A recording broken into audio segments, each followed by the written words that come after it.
From KCRW in Santa Monica, I'm Claude Brodesser-Ackner, and this is The Business. So you still want to do the show business, and you think that you got what it takes? I mean, you really got to rap and be all that, and prepare yourself for the breaks. Check it out. This week on The Business, do salacious rumors swirling about NBC's embattled programming chief signal his ouster? What has he done that's so bad? And what good is being overlooked? Plus, in a world without Don LaFontaine. But first, it's the Hollywood News Caravan. Go nowhere. It's The Business from NPR.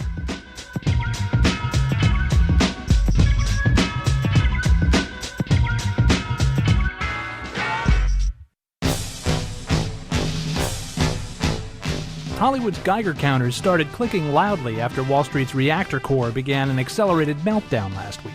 The financial crisis may not seem like a Hollywood ending, but it is of a kind. It marks the beginning of the end of easy Wall Street money for Tinseltown. Amazingly, Variety reports mixed reaction from the media moguls. Some, like Roop and Jeffrey Katzenberg, see opportunities for Hollywood in tough economic times. Of course, we're not just facing tough economic times here. What fantastic timing for the petro-moguls of the Arabian Gulf who just happened to have arrived with cash in hand. 2 weeks ago, state-owned Abu Dhabi Media set up a $250 million fund in partnership with Participant Productions, which has financed the socially conscious and not exactly fossil fuel-friendly films like Inconvenient Truth and Syriana. Last week, Abu Dhabi Media made headlines again, announcing a plan for 2 more partnerships with Western companies that would, quote, broadly be similar in structure to the one with Participant Media, end quote. This according to the company's chief executive. Finally, the Screen Actors Guild contract with the studios expired at the end of June, but a strike never developed, at least not yet, because of, quel choc, infighting amongst the leadership of the largest actors union. Last week, that infighting appeared to evaporate. SAG polled its membership on whether the union should accept the producer's, quote, last best and final offer, and their answer was a resounding no. In fact, 87% responded that SAG should keep bargaining, though they were asked a rather loaded question, namely, should SAG continue negotiating with the studios to secure, quote, a fair contract? I mean, they should negotiate for an unfair contract? It's also worth noting that just under 10% of SAG's membership responded to the poll, a fact producers seized upon, calling the whole thing, quote, a farce. However, that 10% could still be significant, since only about 20% of actors ever vote on actual contracts. Insiders say the impasse is largely about internet residuals. You can see why the actors might want to hold out for web money, given the lousy deal they made on DVD residuals all those years ago, a deal which still haunts them today. In fact, a new report from NPD Group found that while DVD sales may be flattening, 8 out of every $10 spent on video entertainment still comes from DVD. Finally, speaking of DVDs, rental giant Netflix is sponsoring a competition to set a new Guinness World Record for most consecutive hours spent watching movies in Times Square. The previous record, of course, was set in 1977, when a man named Bob spent 6 days holed up in a Peeporama video booth watching Brazier to Eternity. And that's the Hollywood News Caravan. Coming up next, ask not for whom the bell tolls.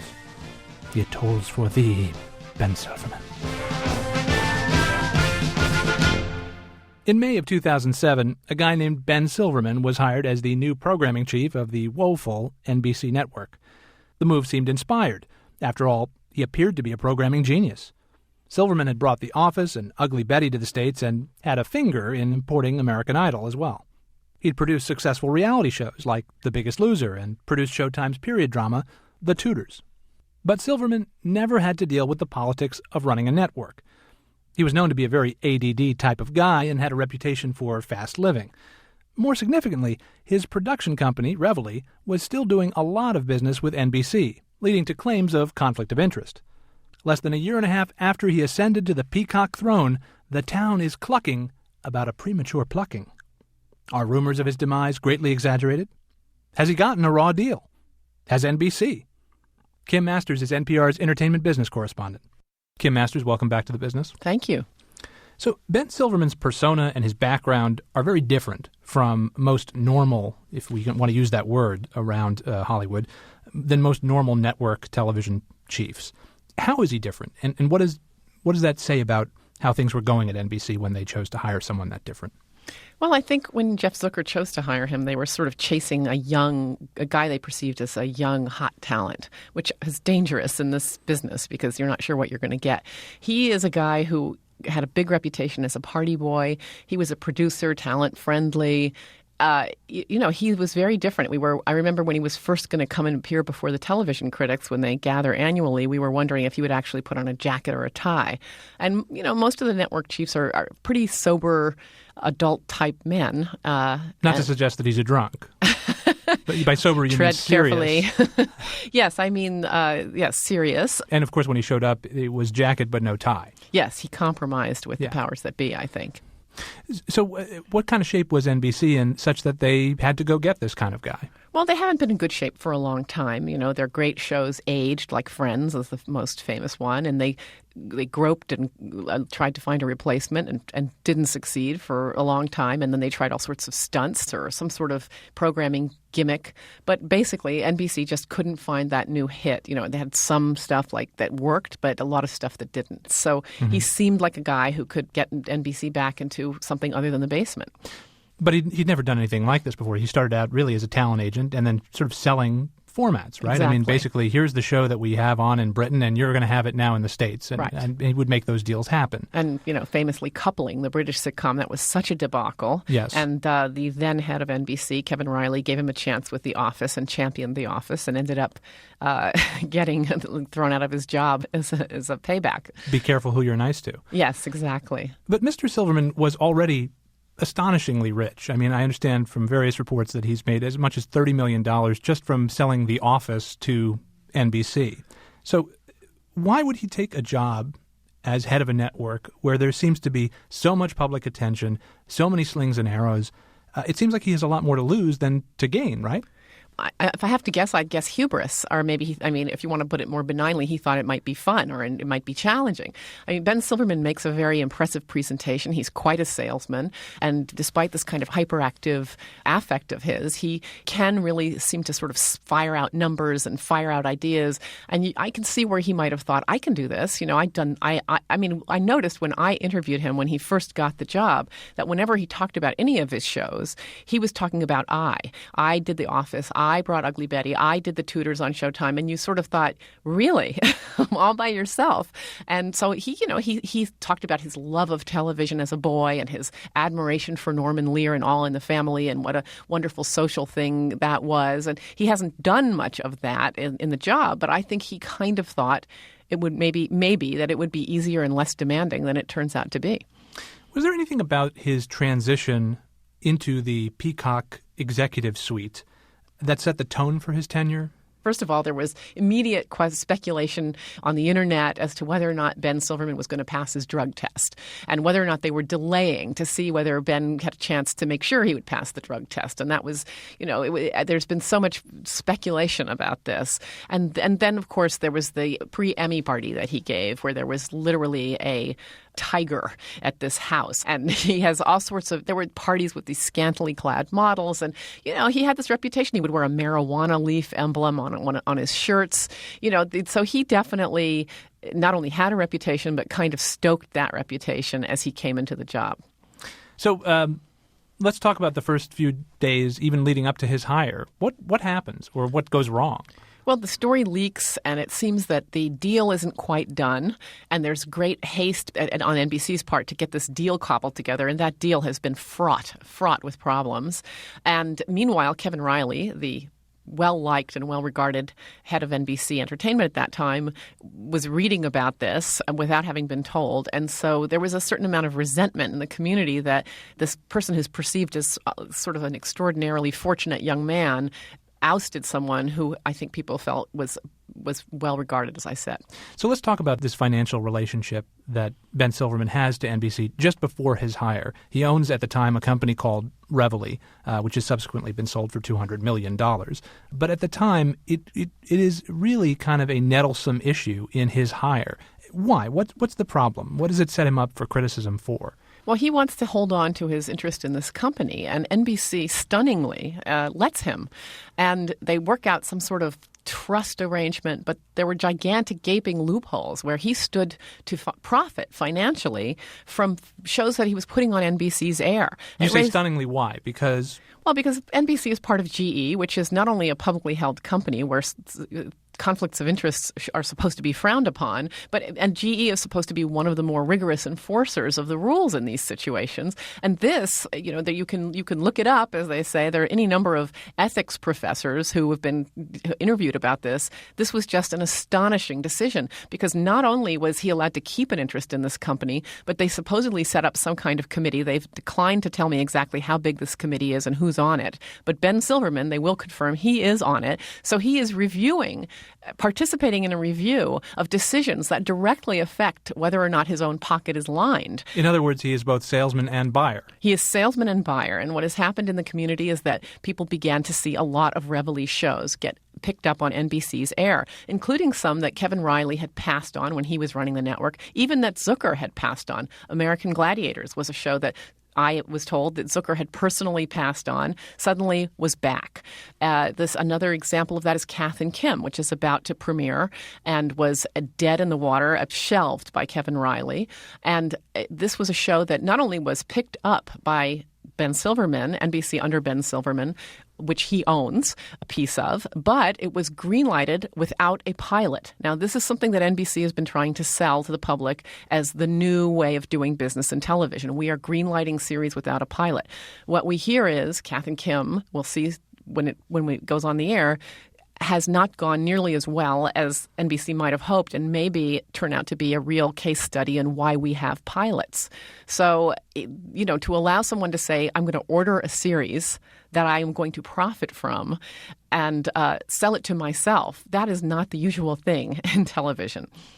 What is his track record? I mean, for instance, did American Gladiators do all right? It started out, with a little bit of a bang and then not so good. And so far he has yet to find, as a rival at another network said to me, where are the hits? And that's the question. Now, he, of course, has a bit of an excuse because there was a writer's strike. So he gets to say things were shut down. But from what we've seen and heard so far, there have been shows that didn't work and there are series greenlighted to pilot which seem not to be working either, where people have been fired. There's a show called The Philanthropist, which he greenlighted to pilot with Tom Fontana and Barry Levinson. This is the talent behind Homicide: Life on the Streets. Well, at the time, they said they were greenlighting this to pilot because of their confidence in the talent.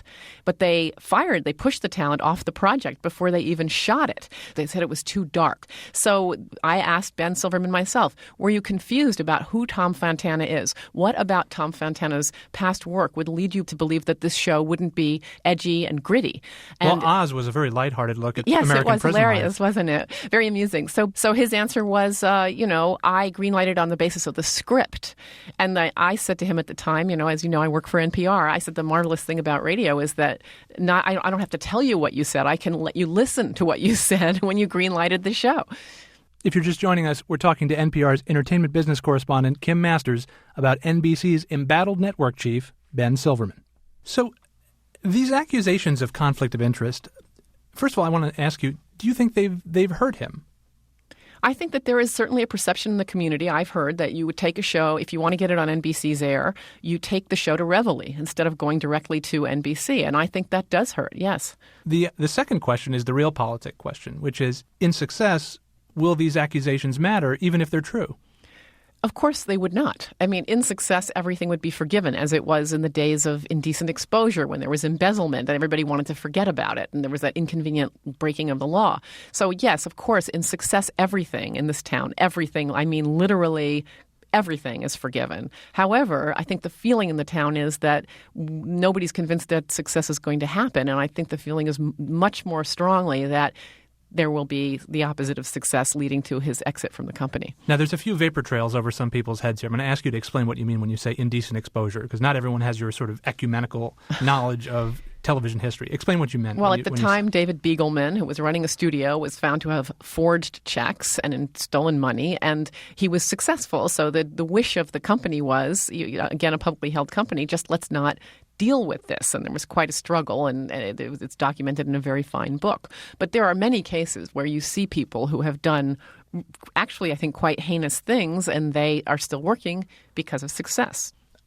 Lest we paint too dark a picture of Ben Silverman here, NBC has hired this sort of young, hepcat agent to shake things up. Certainly he's done that. What are some of the strengths that he brings to the table? And then I guess we can also talk about some of the weaknesses. But I'm curious, sort of, to get the full measure of the guy. Well, when you first, you can see how bright he is. You can see he has good talent relations. You can see he has a sense, some instinct. Obviously, nobody is lucky enough to come up with a series of hits the way he has. But the first few times I heard that, I thought, wow, he's firing off the numbers. He's working on new ideas. He's talking about, partnerships with General Motors and how are we going to make money and what can we do that's different. The problem is that there just seems to be no follow-up and no delivery. So is it too early to tell, or is it simply that the emperor may not be as fully clothed as we might hope him to be? If I had to wager, I would wager pretty strongly against him at this point. I think that first of all, we haven't touched on the fact that, there are a lot of missed meetings with Ben Silverman, a lot of rumors as to why those meetings are missed, a lot of speculation, open speculation. One of the trades even asked him about rumors of rehab. So there was a major quarrel. I'm sure you probably want to talk about the major quarrel with one of the town's premier agents. Yeah, please. Variety has called him a lightning rod. Why is he conducting all this electricity? Well, I think that, there have been, as I said, there have been a couple of missed meetings that we even know about, and I've heard of others that we haven't been as publicized. He missed a meeting with the head of the Marvel studio, which had a little movie called Iron Man this summer. Not one you want to blow off. Not really one you want to blow off. And another meeting, and the agent involved was one Ari Emanuel, who will forever be known as the model for Ari Gold on Entourage. And Ari became very incensed. They had a heated confrontation in the dining room at Universal, and Ari has also been known to complain directly to Jeff Zucker about this way of doing business, and yet it doesn't seem to stop. And I think that when you have a trade publication openly asking you if these kinds of rumors are true, that alone has to be a problem for GE, even if the conflict of interest seems to have been something that they overlooked. I'm wondering if you feel like, even with all that, there is a part of this town that just doesn't like someone who's going to try and go a different way.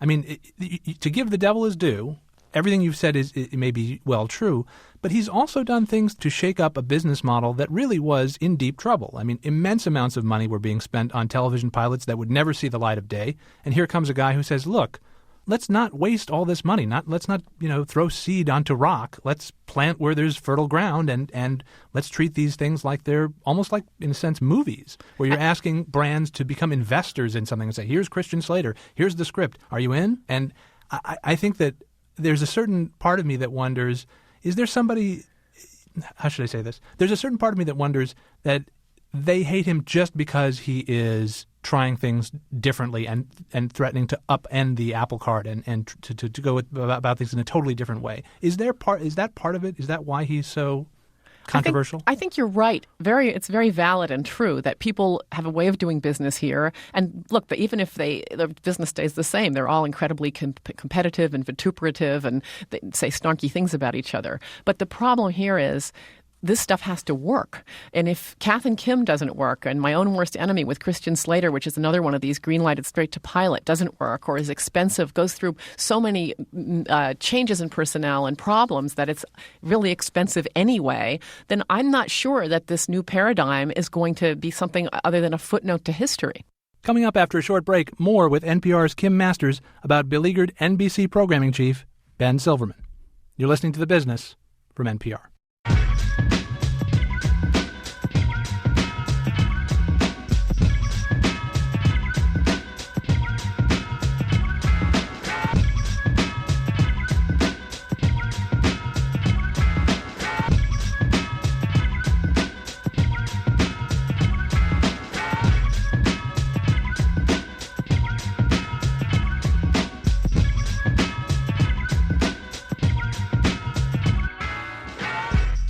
This is The Business, and I'm Claude Brodesser-Actor. NBC's wunderkind programming chief, Ben Silverman, has been accused of being an absentee executive and partying way too much. And in Hollywood, that's saying something. His business dealings also created the appearance of a conflict of interest between the production company he used to own and the network he now heads. But some of the pushback may simply be the old guard, fighting the inevitable changes to broadcast TV that Silverman seems to both embody and embrace. I'm speaking with Kim Masters, NPR's entertainment business correspondent. We should point out that Ben Silverman's sort of famous salesmanship is rumored to have saved millions in production costs on a new show called Robinson, The New Adventures of Robinson Crusoe. I know the title has changed a few times. I think it's just Crusoe now. But it was shot overseas, and it's so much cheaper as a result of that that you can point to that and say, hey, look, we've saved millions of dollars on this. Therefore, it doesn't have to be as successful as if we'd done it in the traditional way. By the same token, you mentioned My Own Worst Enemy, where he's sort of brought on GM as a sponsor even before a single frame of film had been shot. That's very unusual for the television business. When you run a broadcast network, can you really manage for the bottom line? Or do you need to deliver enormous audiences no matter what? Well, the one thing that broadcast networks have been selling all this time is we are still the greatest aggregator of eyeballs. Do advertisers really need massive audiences in the end? Is that what they look to broadcast networks to provide? I don't know if they need a massive audience, but I do think that if you want to distinguish broadcast from cable, what do you got, Exactly. What is the difference? Will the success or failure of this fall season that's launching in the next couple weeks determine his fate, or are his bosses, the Jeffs of the world, the Zuckers and Immelts, are they taking the long view? I don't think so. I mean, I think if you took the temperature in the town, this isn't my opinion, but the opinion of executives that I talk to, I think a lot of them feel that this deal is done. They feel that that he's not having fun, that he might very well want to leave, that maybe it's just way too much of a demand and a drag. And, a lot of this corporate stuff and meeting with affiliates and salespeople is just not that much fun. So I think there's a perception that maybe as he's tiring of the job, they're tiring of the negative press, maybe the lack of hits. And I think that I think a lot of people feel that if they don't expect this fall season to bring us any particular hits, and they then expect the door to be closed. Now, if that is not true and there's a sudden surprise breakout hit, that could change everything, or it could just provide him with an opportunity for a graceful exit if that's what he wants, because as you pointed out, he is already a very wealthy man and he doesn't need this. Now, the NBC shows that will ultimately determine Silverman's fate, Knight Rider, Kath and Kim, My Own Worst Enemy, and Crusoe, will premiere in the next few weeks. Kim Masters is the entertainment business correspondent for National Public Radio. She joined us in our studio in Santa Monica. Kim, thanks for being on The Business. Thank you. A postscript. In a recent interview with Paul Goff of The Hollywood Reporter at the New York Television Festival, Ben Silverman admitted that he might not have done such a great job handling the attention he's received since he got his network post. Quote, "I may be the Paris Hilton of NBC," he said, but he added, quote, "It's a job I want and I'm doing by choice," which sort of throws people. This summer, between honor and dishonor, between family and enemies, between July and August, a line will be drawn and then colored in yellow. Don LaFontaine, the king of movie trailers, died September 1st at the age of 68. The business producer Matt Holzman has this remembrance and a look inside the business he leaves behind. If you've gone to the movies in the past 30 years or so, Don LaFontaine was at least partially responsible for getting you there. And if you watch TV, you probably aren't aware that you've heard his voice many times a day. Don worked doing promo spots for almost all the networks and did hundreds of thousands of television and radio commercials, including ads for the biggest brands. But he finally became a star in a 2005 Geico insurance commercial in which he parodies himself. When the storm hit, both our cars were totally underwater. In a world where both of our cars were totally underwater. From In a World to A One-Man Army, Don and his partner wrote many catchphrases for their trailer production business in the 60s, but for the most part, Don didn't voice them. In fact, Don's VO career didn't take off until his agent-to-be, Steve Tischerman, pushed the issue in the early 80s. He was busy, and he was a big producer, and he was going to produce, so he didn't have time to talk about voiceover. But Tischerman persisted, even though there was a bit of a conflict of interest. I'm submitting him to his competitors. And at first there was a coolness to it until some of the studio executives, the marketing people, said, "Get that guy." So they had to hire him. Pretty quickly, Don was making a mint doing voiceover, and his career as a producer went by the wayside. Eventually, he was doing maybe 70% of all big-budget film trailers and making millions. I mean, at NBC, which is one session, he might do 30 spots. Each spot pays $250. Then you go and do 3 trailers. 3 trailers may pay $2,000 a piece, $6,000. I think he told me once he did like 18 sessions. And that's in one day. So why was he the go-to guy? Partially it was that he was the pro's pro. Steve Tischerman told me that one time he blasted through a session of 50 sets of 5, 15, 30, and 60-second spots. That's 200 spots in under an hour. Let's say you're a producer at Paramount. You got a $80 million film back in those days, and $15 million you're going to spend on marketing. Nothing can go wrong. It's your job. So how safe can you be? You go with Don LaFontaine. Each year they would always try to find another Don LaFontaine or something else, and they would go through their number, and then in the end it was, okay, bring in Don. Don LaFontaine had a special relationship with words, and he'd brought those words to movie trailers where they didn't exist before. If you remember the old trailers, remember the wipes across the screen, the man who came to dinner, it's all the same. And Don, as a writer and producer, changed that. The voice business continues to change. Because of Don and those that came after him, big voices have become so ubiquitous that many advertisers started to try something different. Many film trailers have gone back to using no voices at all, and often commercials have voices the public can relate to. When you've helped generations of investors chart a course for the future, the goal is to really keep the average listener tuned in for just a couple of seconds longer before they change the channel, before they get up to go use the restroom, before they hit the TiVo button to fast forward through the spot. Tim Curtis is vice president of global celebrity endorsements at the venerable William Morris Agency. Ironically, these days, the everyman voice is often that of a celebrity. Thank you, Hill. That charges our battery as we coast down your slopes. If it's a voice that's familiar to them, whereas it doesn't automatically make you go, hey, wait a minute, that's so-and-so. It really kind of keeps you tuned in like it's a friend talking to you, and then the message kind of sinks in a little bit deeper. William Morris handles hundreds of big names who want to do voiceover. The secret's kind of out of the bag, and it used to be there was just a handful of celebrities that were doing voiceover campaigns, but now it's really talent on every single level wants to get into the voiceover space, just because it can be fairly lucrative, and all of their friends are doing it, and so everyone is very, very keen to kind of get involved in it. Everyone thinks they can do voiceover, but Don LaFontaine got paid the big bucks for good reason. We've had, Academy Award-winning actors come in our booth and just not be good at it, and others are fantastic and take to it right away. These days, instead of driving from session to session, VO people usually have booths in their homes. Clients listen to auditions on the web, and some say the quality and originality of writing, especially for movie trailers, is declining. People who can make those words sing, especially when they're not written very well, will always be in demand. And sometimes the everyman just won't cut it, so they'll bring in guys like Ashton Smith and Brian Cummings to take Don LaFontaine's place, and most of us won't really know the difference. Meanwhile, the man who was sometimes called the voice of God has gone on to meet the big guy himself. Welcome to my world. For The Business, I'm Matt Holzman. And that's The Business. Matt Holzman produced and edited today's program with production assistance from Ray Guarna. Our associate producer is Darby Maloney. You can listen to this or any past program online anytime at kcrw.com/thebusiness. You can podcast the show, share it with a friend, or embed it on your blog with the click of a button from our new media player at kcrw.com. And you can podcast the show through iTunes.